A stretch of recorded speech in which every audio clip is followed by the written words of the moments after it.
வணக்கம். தந்தையின் பாட்காஸ்ட் செய்திகளை வாசிப்பது நான் கார்த்திகா பிரகாஷ். முதலில் தலைப்புச் செய்திகள். சட்டமேதை அம்பேத்கரே வந்து சொன்னாலும் அரசியல் சாசனத்தை மாற்ற முடியாது. சத்தீஸ்கர் மாநிலத்தில் நடைபெற்ற பாஜக தேர்தல் பிரச்சாரத்தில் பிரதமர் நரேந்திர மோடி திட்டவட்டம். வெறுப்பை பரப்பும் பிரதமர் மோடி மீது நடவடிக்கை எடுக்க வேண்டும். இந்திய தலைமை தேர்தல் ஆணையத்தில் காங்கிரஸ் கட்சி புகார் மனு ஆணையத்தின் பரிசீலனையில் உள்ளதாக தகவல். பிரதமர் மோடிக்கு தோல்வி பயம் வந்துள்ளதை அவரது அண்மை கால பேச்சுகள் உணர்த்துகிறது. நடிகர் பிரகாஷ் ராஜ் விமர்சனம். தமிழகத்தின் உள் மாவட்டங்களில் வருகின்ற 27ஆம் தேதி வரை இயல்பை விட 2 முதல் 4 டிகிரி செல்சியஸ் வரை வெப்பநிலை அதிகமாக இருக்கக்கூடும். சென்னை வானிலை ஆய்வு மையம் எச்சரிக்கை. ஐபிஎல் டி20 கிரிக்கெட் தொடரின் 39வது லீக் போட்டியில் லக்னோ சூப்பர் ஜெயண்ட்ஸ் அணி வெற்றி. சென்னை சூப்பர் கிங்ஸ் அணியை 6 விக்கெட்டுகள் வித்தியாசத்தில் வீழ்த்தியது. ஐபிஎல் டி20 கிரிக்கெட் தொடரில் இன்று நடக்கும் 40வது லீக் போட்டியில் டெல்லி குஜராத் அணிகள் மோதல். டெல்லியில் உள்ள அருண்ஜேட்லி மைதானத்தில் இரவு 7:30 மணிக்கு போட்டி தொடக்கம். இனி விரிவான செய்திகள். சட்டமேதை அம்பேத்கரை வந்து சொன்னாலும் அரசியல் சாசனத்தை மாற்ற முடியாது என்று பிரதமர் நரேந்திர மோடி திட்டவட்டமாக கூறினார். மக்களவைத் தேர்தலை ஒட்டி சத்தீஸ்கர் மாநிலம் சக்தி பகுதியில் நடைபெற்ற பாஜக தேர்தல் பரப்புரை கூட்டத்தில் பங்கேற்று பேசிய பிரதமர் மோடி, பாஜக ஆட்சிக்கு வந்தால் அரசியல் சாசனத்தை ரத்து செய்து விடுவார்கள் என்றும் இடஒதுக்கீட்டை ரத்து செய்து விடுவார்கள் என்றும் காங்கிரஸ் கட்சி தொடர்ந்து பிரச்சாரம் செய்து வருவதாக குற்றம் சாட்டினார். இன்னும் எத்தனை காலத்திற்குதான் இதே பொய்யை அவர்கள் பரப்பிக் கொண்டிருப்பார்கள் என்றும் பிரதமர் நரேந்திர மோடி கேள்வி எழுப்பினார். ராஜஸ்தானில் இஸ்லாமியர்கள் குறித்து பிரதமர் மோடியின் சர்ச்சை பேச்சுக்கு எதிரான புகார் தேர்தல் ஆணையத்தின் பரிசீலனையில் உள்ளதாக தகவல் வெளியாகியுள்ளது. ராஜஸ்தான் மாநிலத்தில் நடைபெற்ற பிரச்சாரக் கூட்டத்தில் பேசிய பிரதமர் மோடி, நாட்டின் சொத்தில் இஸ்லாமியர்களுக்கே முதல் அதிகாரம் என காங்கிரஸ் ஆட்சியில் சொன்னதாக கூறினார். காங்கிரஸ் கட்சி ஆட்சிக்கு வந்தால் இந்துக்களின் சொத்துகள் இஸ்லாமியர்களுக்கு கொடுக்கப்படும் என பேசியது சர்ச்சையை ஏற்படுத்தியது. வெறுப்பை பரப்பும் பிரதமர் மோடி மீது நடவடிக்கை எடுக்க கோரி இந்திய தலைமை தேர்தல் ஆணையத்தில் காங்கிரஸ் கட்சி புகார் அளித்துள்ளது. அந்த புகார் ஆணையத்தின் பரிசீலனையில் உள்ளதாக தகவல் வெளியாகியுள்ளது. பிரதமர் நரேந்திர மோடிக்கு தோல்வி பயம் வந்துள்ளதை அவரது அண்மை கால பேச்சுகள் உணர்த்துவதாக நடிகர் பிரகாஷ் ராஜ் விமர்சித்துள்ளார். பெங்களூருவில் செய்தியாளர்களிடம் பேசிய அவர், பிரதமருக்கு இரட்டை நாக்கு என்பதை மக்கள் நினைவில் கொள்ள வேண்டும் என்றார். பிரதமருக்கு தோல்வி பயம் வந்துவிட்டதாகவும் அனுமன் சாலிசாவை வைத்து பிரதமர் மோடி அரசியல் செய்வதாகவும் அவர் சாடினார். மன்னருக்கு 2 நாக்கு இருக்கு, எந்த நாக்கு கேட்குறீங்கிறதா முக்கியம். அது ஒரு தலை, ஒரு நாடு, ஒரு மொழி. ஆனால் அந்த மன்னருக்கு 2 நாக்கு இருக்குன்னு சொல்லிடுவேன். தமிழ்நாட்டில் இருக்கும்போதோ கர்நாடகாவில் இருக்கும்போதோ அந்த மொழி பேச மாட்டார். ஆனால் யூபி பூரா அந்த மொழி பேசுவார் அவர். நான் சொன்னேன், இப்போ ஒரு இன்டர்வியூவில் ஒரு மல்லிப்பூவை பார்த்தா அதுக்குள்ளே இருக்கிற மனம் தான் வரும். மன்னரோட பேச்சு பார்த்தா அவருக்குள்ளே இருக்கிற அசிங்கம் தான் வரும். இது ஒரு ஜனநாயகத்தில் இப்படி ஒரு தலைவன் கருதுக்கிற அவரு இவ்வளோ அசிங்கமாக இவ்வளோ கீழே இறங்க வேண்டிய அவசியம் இருந்திருக்காது. பட் வெக்ககே. மக்களவைத் தேர்தல் பிரச்சாரத்தில் அமைச்சர் உதயநிதி ஸ்டாலினின் தனித்தன்மை வாய்ந்த பிரச்சார யுக்தி தேர்தல் வரலாற்றில் ஒரு புதிய மைல்கல் என திமுக புகழாரம் சூட்டியுள்ளது. இதுகுறித்து அக்கட்சி தலைமை வெளியிட்டுள்ள அறிக்கையில், உதயநிதி ஸ்டாலின் பிரச்சாரத்திற்கு செல்லும் இடங்களில் மக்களை நேரடியாக சந்தித்ததாகவும் அவர்களிடமே கேள்விகள் கேட்டு பதில்கள் தந்த விதமும் அவருக்கு மிகப்பெரிய புகழையும் திமுகவுக்கு மிகப்பெரிய ஆதரவையும் பெருக்கியதாகவும் தெரிவிக்கப்பட்டுள்ளது. தமிழ்நாடு முழுவதும் 24 நாட்களில் 8465 கிலோமீட்டர் தூரம் பயணித்து பொதுமக்களை நேரடியாக சந்தித்து புதிய யுக்திகளை கையாண்டதாக தெரிவிக்கப்பட்டுள்ளது. சென்னை உள்ளிட்ட வட மாவட்டங்களில் வாக்குப்பதிவு சதவீதம் குறைந்தது ஏன் என கட்சி நிர்வாகிகளிடம் அதிமுக பொதுச் செயலாளர் எடப்பாடி பழனிசாமி அதிருப்தியை வெளிப்படுத்தினார்.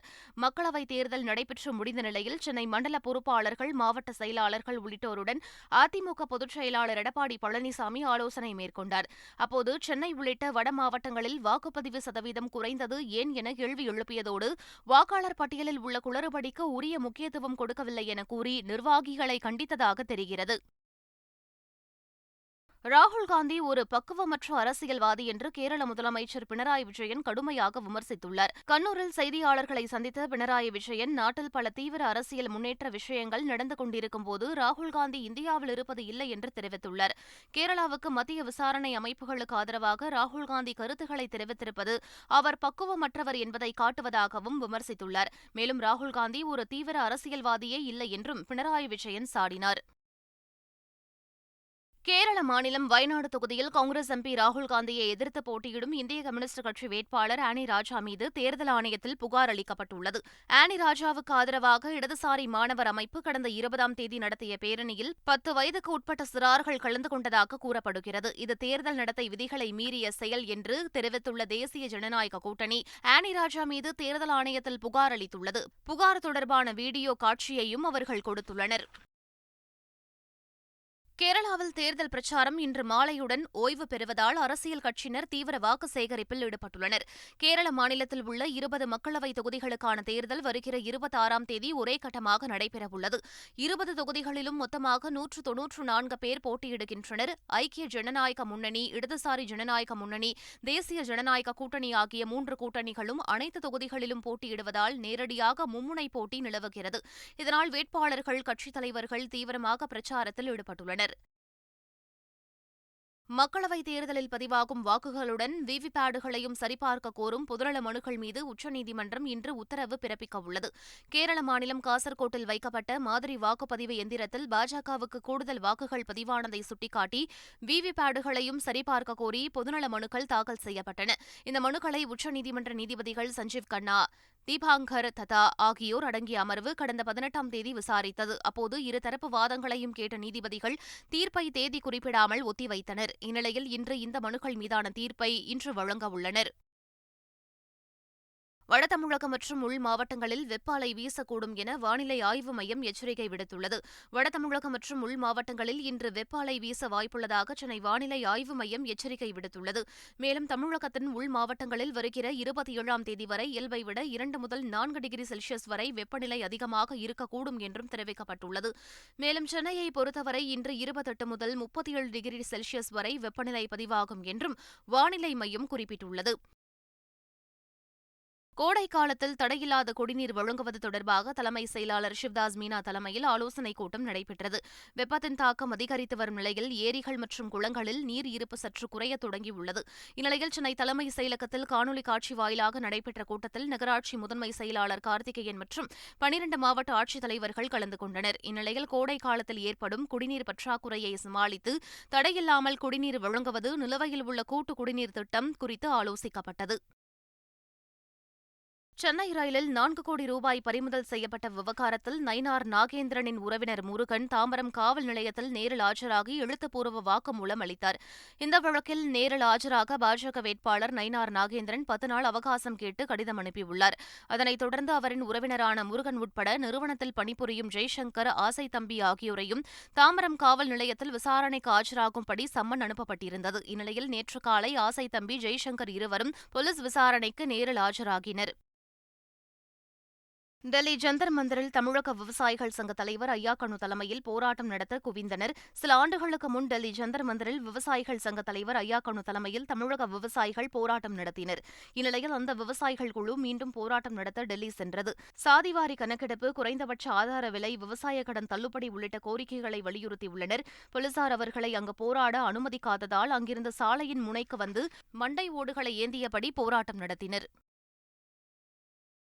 தனது மரணத்திற்கு தனது குடும்பத்தினரே காரணம் என தற்கொலை செய்து கொண்ட இளம்பெண் எழுதிய கடிதத்தை கைப்பற்றி போலீசார் விசாரணை மேற்கொண்டு வருகின்றனர். சென்னை பள்ளிக்கரணையில் மாற்று சமூகத்தைச் சேர்ந்த பெண்ணை காதல் திருமணம் செய்த இளைஞர் பிரவீன் படுகொலை செய்யப்பட்டார். இதனால் மன உளைச்சலில் இருந்த அவரது மனைவி ஷர்மிளா தூக்கிட்டு தற்கொலை செய்து கொண்டார். தற்கொலைக்கு முன்பு ஷர்மிளா எழுதிய கடிதம் போலீசாருக்கு கிடைத்துள்ளது. அதில் தனது இறப்பிற்கு தனது தந்தை துரைக்குமார், தாய் சரளா, சகோதரர்கள் நரேஷ் மற்றும் தினேஷ் ஆகியோரே காரணம் எனவும் தெரிவித்துள்ளதாக கூறப்படுகிறது. இதுகுறித்து போலீசார் விசாரணை மேற்கொண்டு வருகின்றனர். கோவை வெள்ளியங்கிரி மலைக்கு ட்ரெக்கிங் சென்ற இளைஞர் 7வது மலை இறக்கத்திலிருந்து தவறி விழுந்து உயிரிழந்தார். திருப்பத்தூர் மாவட்டத்தைச் சேர்ந்த வீரகுமார் என்ற இளைஞர் கடந்த 18ஆம் தேதி தன் நண்பர்களுடன் சேர்ந்து கோவை வெள்ளியங்கிரி மலைக்கு ட்ரெக்கிங் சென்றுள்ளார். அங்கு சுவாமி தரிசனம் செய்துவிட்டு திரும்பிக் கொண்டிருந்த வீரகுமார் 7வது மலை இறக்கத்திலிருந்து தவறி விழுந்தார். படுகாயமடைந்தவர் கோவை அரசு மருத்துவமனையில் சிகிச்சை பலனின்றி உயிரிழந்த நிலையில் சம்பவம் குறித்து கோவை ஆலந்தூர் போலீசார் வழக்கு பதிவு செய்து விசாரணை மேற்கொண்டு வருகின்றனர். கலாக்ஷேத்ராவில் பணிபுரிந்த முன்னாள் பேராசிரியரை போலீசார் பாலியல் புகாரில் கைது செய்துள்ளனர். சென்னை திருவான்மியூரில் உள்ள கலாக்ஷேத்ரா அறக்கட்டளையில் நடன பேராசிரியராக பணிபுரிந்து வந்தவர் ஸ்ரீஜத். இவர் கலாக்ஷேத்ராவின் முன்னாள் மாணவி ஒருவரை 15 ஆண்டுகளுக்கு முன்பு பாலியல் ரீதியாக துன்புறுத்தியதாக போலீசில் புகார் அளிக்கப்பட்டது. வெளிநாட்டில் இருந்தபடியே பாதிக்கப்பட்ட பெண் ஆன்லைன் மூலம் புகார் அளித்த நிலையில் ஸ்ரீஜத்தை போலீசார் கைது செய்து விசாரித்து வருகின்றனர். கர்நாடகாவில் ஒரே குடும்பத்தைச் சேர்ந்த 4 வெட்டி கொலை செய்யப்பட்ட நிலையில் சொந்த மகனே சொத்துக்காக கூலிப்படையை ஏவி குடும்பத்தினரை கொன்றது தெரியவந்துள்ளது. தாசரஹள்ளி பகுதியில் கடந்த 19ஆம் தேதி ஒரே குடும்பத்தைச் சேர்ந்த 4 பேர் மொட்டை மாடியில் தூங்கிக் கொண்டிருந்தபோது படுகொலை செய்யப்பட்டனர். விசாரணையில் கொலை செய்யப்பட்ட பரசுராம ஹதிமானியின் மகன் விநாயக் பாகலே என்பவரே கூலிப்படையை ஏவி குடும்பத்தினரை கொன்றது தெரியவந்துள்ளது. விநாயக் பாலே சொத்துகள் சிலவற்றை விற்றதாகவும் இதை அறிந்த தந்தை பரசுராம ஹதிமானி மகனை கண்டித்ததாகவும் கூறப்படுகிறது.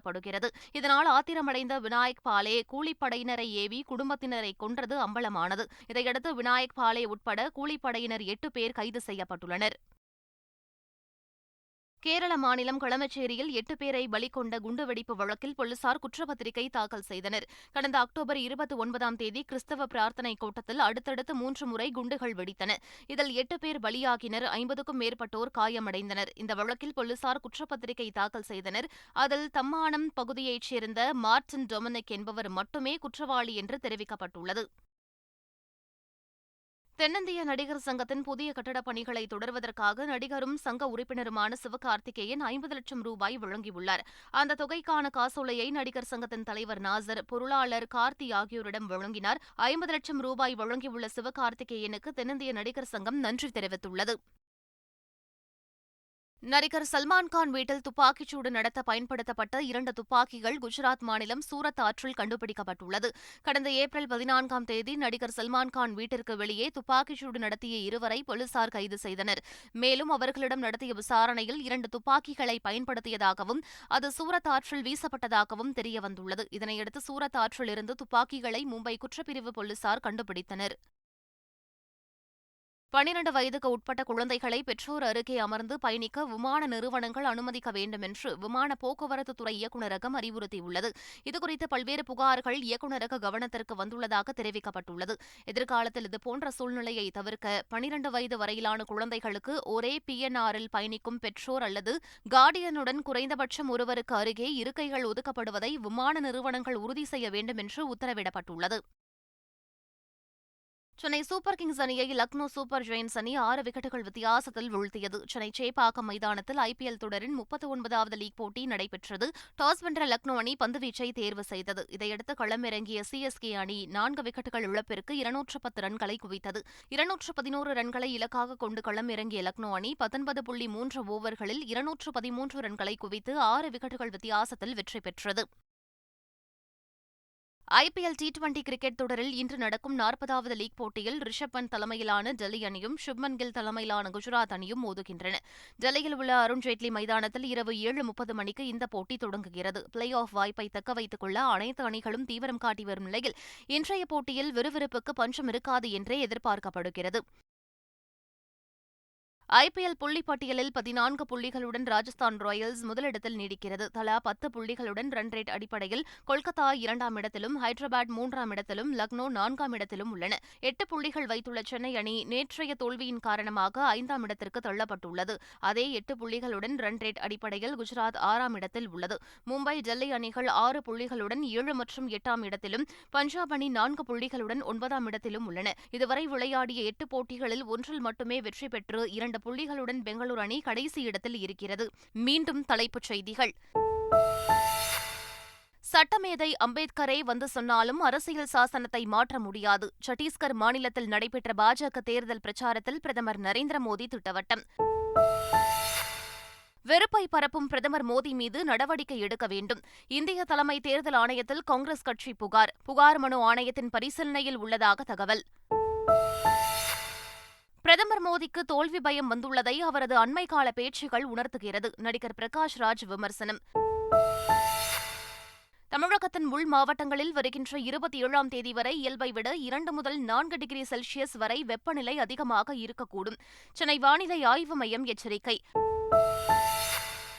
ஐபிஎல் டி20 கிரிக்கெட் தொடரின் 39வது லீக் போட்டியில் லக்னோ சூப்பர் ஜெயண்ட்ஸ் அணி வெற்றி. சென்னை சூப்பர் கிங்ஸ் அணியை 6 விக்கெட்டுகள் வித்தியாசத்தில் வீழ்த்தியது. ஐபிஎல் டி20 கிரிக்கெட் தொடரில் இன்று நடக்கும் 40வது லீக் போட்டியில் டெல்லி குஜராத் அணிகள் மோதல். டெல்லியில் உள்ள அருண்ஜேட்லி மைதானத்தில் இரவு 7:30 மணிக்கு போட்டி தொடக்கம். இத்துடன் பாட்காஸ்ட் செய்திகள் நிறைவு பெறுகின்றன. வணக்கம்.